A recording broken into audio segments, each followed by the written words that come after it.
Hi and welcome. Have you ever wondered why certain relationship patterns keep showing up in your life? Why maybe saying no feels difficult, or why you feel responsible for other people's emotions, or why asking for help feels uncomfortable? You might often find that you're caring more than you're sharing relationships. This is the result of because many people, many adults that were raised by emotionally immature parents, struggle with these very same patterns without realizing where they began. They often assume, well, this is just my personality. This is just who I am. But this is not true because in many cases, these patterns are not personality traits. They are simply adaptations, things you had to adapt to early on. They developed early in your life as ways to create safety, avoid conflict, maintain connection, or cope with emotional environments that for you felt unpredictable, inconsistent, or emotionally overwhelming. And as a psychologist, I see these patterns all the time in many of the clients that I work with. And one of the most important things people discover is that many of the struggles they're experiencing today actually made perfect sense for them when they view these experiences through the lens of being a child. In this video, I'm going to look at 7 common signs that emotionally immature parenting may still be affecting your relationships in real time, still be affecting your ability to set boundaries or not, your self-worth, and your emotional well-being. So let's jump right in. Many adults raised by emotionally immature parents carry emotional patterns that into adulthood that they don't necessarily always fully understand, because what they do is they report struggling with boundaries, people pleasing, conflict, overfunctioning, hyper independence, or trusting others emotionally. But when they start to really do some of the work, they find these patterns began in childhood as adaptations when they felt unsafe and care was inconsistent. So, 1, you become emotionally hypervigilant. One of the most common patterns is emotional hypervigilance, and you become highly aware of other people's moods, tone changes, tension, emotional distance, and shifts in energy. So then you might find yourself constantly asking, are they upset? Did I do something wrong?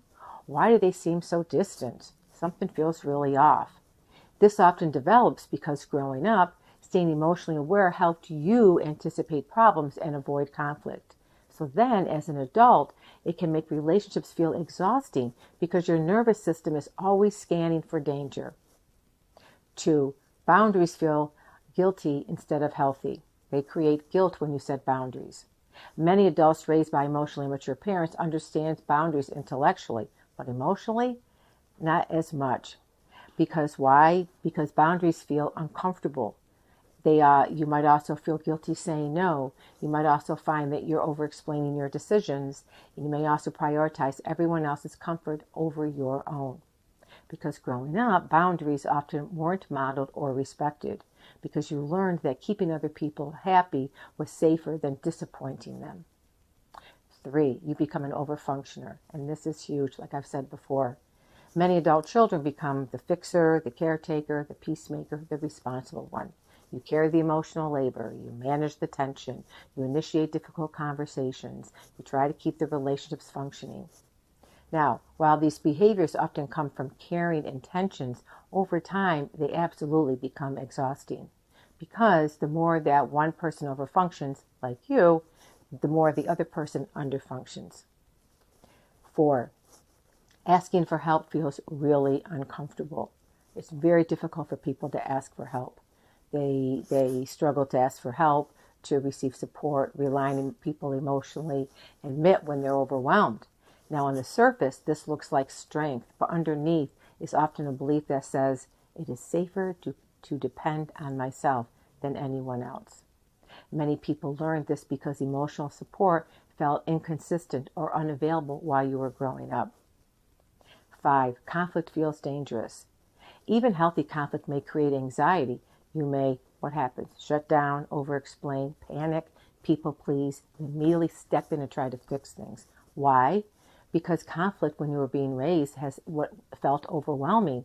You were fearing rejection or you felt emotionally unsafe. So as an adult, many people unconsciously associate conflict with abandonment or loss of connection. 6, you feel responsible for other people's feelings. Many adults raised by emotionally immature parents carry a heavy burden, a heavy sense of emotional responsibility, because you still feel responsible to prevent conflict, keep the peace, make others feel comfortable, even if it means you feel uncomfortable. But healthy relationships involve shared emotional responsibility. You're responsible for your emotions, not everyone else's. And 7, your self-worth becomes tied to being needed. This is huge. Perhaps one of the deepest patterns is believing your value comes from being useful.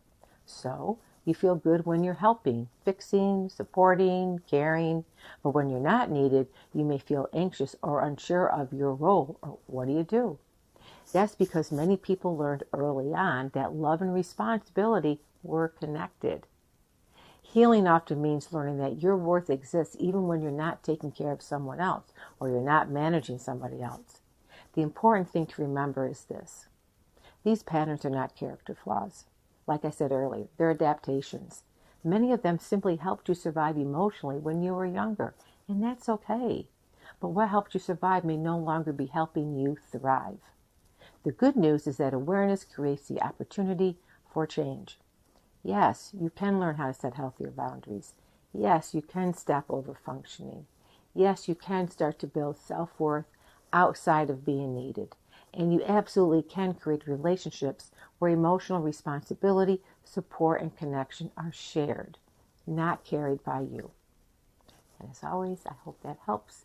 If you're looking for ways to set healthier boundaries, check out the link to my Shopify store in the write-up where I sell digital interactive workbooks to help you do just that. And thank you.